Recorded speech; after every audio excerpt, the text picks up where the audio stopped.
Royal chess Tamil உங்களை அன்புடன் வரவேற்கிறது. இந்த வீடியோவில் ஹவு டு ப்ளே செஸ் இன் தமிழ்ன்ற தலைப்பில் ஒவ்வொரு பீசஸை எப்படி மூவ் பண்ண போகுதுன்னு பார்ப்போம். அதை எப்படி மூவ் பண்ணணும், அது எப்படி கேப்சர் பண்ணணும், கேப்சர்ன்றது அடுத்து ஆப்போனன்ட் பீஸை எப்படி அட்டாக் பண்ணி எடுக்கணும், அதோட ரிலேட்டிவ் வேல்யூ, இந்த மூணையும் பார்க்க போகிறோம். ஃபஸ்ட்டு நம்ம பார்க்க போகிறது ரூக். இது யானைப்படைன்னு தமிழில் சொல்லுவாங்க. இந்த ரூக் எப்படி போகும்னா நேராக போகும், படுக்கை வசமாக போகும். அதாவது வெர்டிக்கல் அண்ட் ஹாரிசாண்டல் ரெண்டு டைரக்ஷனில் மூவ் ஆகும். இப்போ இந்த ரூக்கோட ரிலேட்டிவ் வேல்யூ வந்து 5 பாயிண்ட். இந்த ரூக்கோட ரிலேட்டிவ் வேல்யூ வந்து 5 பாயிண்ட். 5 பாயிண்ட்ன்றது 5 பானுக்கு சமம். ஒரு பானுன்றது ஒரு பாயிண்ட். இப்போ இந்த ரூக் எங்கெங்கே கேப்சர் பண்ணும், கேப்சர்ன்றது போர்டுலேருந்து கட் பண்ணி வெளியே எடுக்குது. டேக்குன்னு அர்த்தம். கைப்பற்று, தமிழில் கைப்பற்றுன்னு சொல்லுவாங்க. இப்போ இந்த ரூக் வந்து இந்த பான் எடுத்துக்கலாம். இந்த பான் வந்து ஒரு பாயிண்ட், ரிலேட்டிவ் வேல்யூ பாயிண்ட். இந்த நைட்டிங் கேப்சர் பண்ணி எடுத்துக்கலாம். இது 3 ரிலேட்டிவ் வேல்யூ பாயிண்ட். இதை அடிக்கலாமான்னா அடிக்கக்கூடாது. ஏன் அடிக்கக்கூடாது? புதுசாக வளர்கிறவங்க இந்த தப்பு தான் செய்வாங்க. அவங்களுக்கு எக்ஸ்சேஞ்ச் ரிலேட்டிவ் வேல்யூன்னு ஒன்று இருக்குது. அதாவது எக்ஸ்சேஞ்ச் பண்ணும்போது அது நல்லதாக கெட்டதாக தெரியாமல் அடிச்சிடுவாங்க. புதுசாக வர்ற பிளேயர்ஸ்க்காக இந்த வீடியோ, பிகினர்ஸ்க்கான வீடியோ. இப்போ இப்படி அடிக்கும்போது ஒரு பாயிண்ட் எடுத்துட்டாங்க. ஒரு கோச் அடிக்கும்போது 5 பாயிண்ட் எடுத்தாங்க. அதாவது பிளாக்குக்கு வின்னிங் மெட்டீரியல் கிடச்சிருச்சு. ஒரு பாயிண்ட்டை கொடுத்துட்டு 5 பாயிண்ட் எடுத்துட்டாங்க.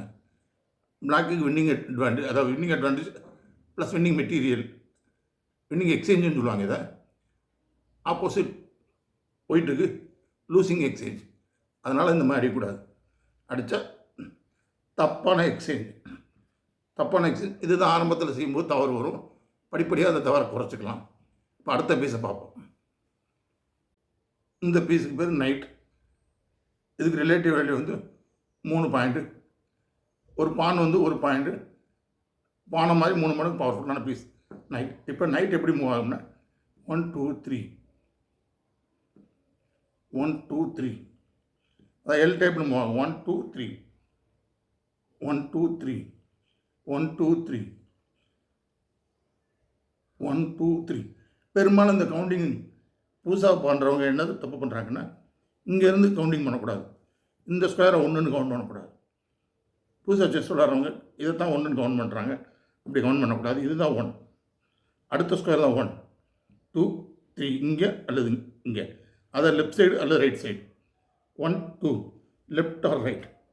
1 2 left or right. 1 2 left or right. இப்படி தான் மூவ் பண்ணணும். அது 3வது மூவ் வந்து லெஃப்ட்டில் வரலாம் அல்லது ரைட்டில் வரலாம். இப்படி தான் நைட் மூவ் பண்ணணும். இந்த மூவை வந்து கார்னரில் இருக்கும்போது ரொம்ப குறைவாக வரும். 1 2 3 1 2 3.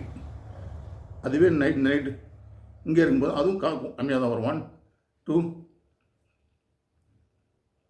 4 வருது. அதாவது இந்த போர்டில் எட்ஜில் இருந்தால் உங்களுக்கு அந்த நைட்டோட பவர் வந்து கம்மியாக இருக்கும். சென்டரில் போக போக போக அந்த நைட்டு வந்து மேக்ஸிமம் ஸ்கொயரை கவர் பண்ணணும், மேக்ஸிமம் 8 ஸ்கொயரை கவர் பண்ணணும். ஆப்போனண்ட் கேம்புக்குள்ளே வரும்போது இந்த மாதிரி ஸ்ட்ராங்காக ஆப்போனண்ட் கேம்பில் போய் அட்டாக் பண்ணும்.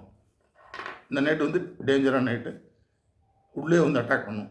அதனால் நைட்டு முன்னேறி வர வர வர நைட்டோட வேல்யூ கூட்டிக்கிட்டே போகும். போர்டோட கார்னரில் இருந்தால் அதுக்கு வேல்யூ கம்மியாக இருக்கும். இப்போ அடுத்த பீஸை பற்றி பார்ப்போம்.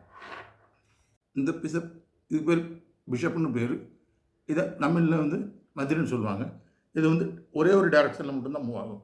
அதாவது டயகனல், குறுக்கு வாக்கில் இப்படி போகும். டயகனல் கேப்சர் பண்ணுறதும் டயகனலில் தான் போய் கேப்சர் பண்ணணும். இப்படி தான் கேப்சர் பண்ண முடியும்.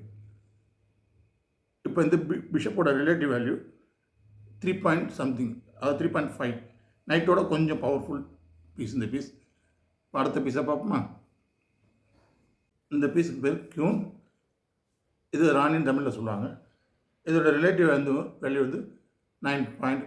அதாவது 9 பாயிண்ட்ன்றது 9 பானுக்கு சமம். இந்த ஒரு கியூன் வந்து 9 பானுக்கு சமம். அவ்வளோ ஸ்ட்ராங்கஸ்ட் பீஸ் இதுதான். இப்போ இதோட மூமெண்ட் பார்ப்போம். மூமெண்ட் வந்து செங்குத்தாக போகும், வடக்கு வசமாக போகும், குறுக்காக்க போகும். அதாவது ஃபைல், ரேங்க், டயகனல் 3 டைரக்ஷனில் போகும். இப்போ எப்படி கேப்சர் பண்ணுதுன்னு பார்ப்போம். கியூன் வந்து ஃபைல், அதாவது டைரெக்டாக கேப்சர் பண்ண முடியும். இந்த சைடில் ஒரு பீஸ் இருந்தாலும் இப்படியும் கேப்சர் பண்ண முடியும். 3 டைரக்ஷனும் கேப்சர் பண்ண முடியும். இப்போ இந்த கியூன் இன்னொரு வேலையும் பார்க்க முடியும். இப்போ இங்கே கியூன் G4 செக் வைக்கிறாங்க, இது பேர் செக். கிங்குக்கு செக், கிங்கை அட்டாக் பண்ணுறாங்க. மற்ற பீஸ் அட்டாக் பண்ணால் அதுக்கு பேர் த்ரெட்டு, கிங்கை அட்டாக் பண்ணால் அதுக்கு பேர் செக்.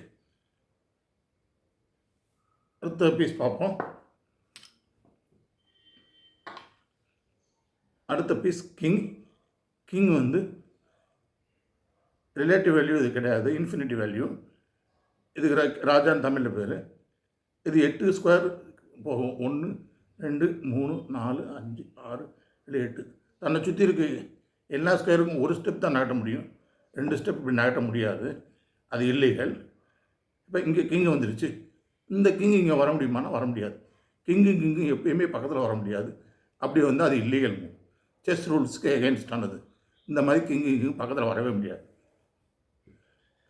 கிங்குக்கு செக்கை பற்றி அப்போ பார்த்தோம். அடுத்து பானை பற்றி பார்ப்போம். இப்போ பான்களுடைய மூவை பற்றி பார்க்க போகிறோம். பான் வந்து முதல்ல 2 ஸ்டெப் நாட்டலாம், அல்லது ஒரு ஸ்டெப் நாட்டலாம். அது உங்களுடைய விருப்பம் தான், கட்டாயம் கிடையாது. 2 நாட்டம்னா நாட்டிக்கலாம், 1 3 நாட்டினா நாட்டிக்கலாம். நிறைய பேருக்கு வர சந்தேகம் என்னென்னா, இந்த பான் மூமெண்ட்டில் மூலம் மட்டும்தான் பான் நாட்டணுமா, 10 மூவுக்கு அப்புறம் இந்த பானை 2 ஸ்டெப் இப்படி நாட்டக்கூடாதா அப்படின்னு டவுட் வரும். நீங்கள் 10 மூளை கூட நாட்டலாம், 20 மூளை நாட்டலாம், 50 மூளை கூட இந்த எல்லா பானையுமே 2 3 நாட்டிக்கலாம். அது உங்களுடைய விருப்பம் தான். 2 மூ நாட்டணும்னு கட்டாயம் கிடையாது, 1 மூணு நாட்டலாம். அது பிளேயருடைய விருப்பப்படி நாட்டிக்கலாம். பான் வந்து இப்படி நேரடியாக கேப்சர் பண்ண முடியாது, பீஸை கட் பண்ண முடியாது. இப்படி தான் கட் பண்ண முடியும். இப்படி கட் பண்ணால் அது செஸ் ரூல்ஸ் படி இல்லீகல். அதனால் இப்படி தான் கட் பண்ணி எடுக்க முடியும்.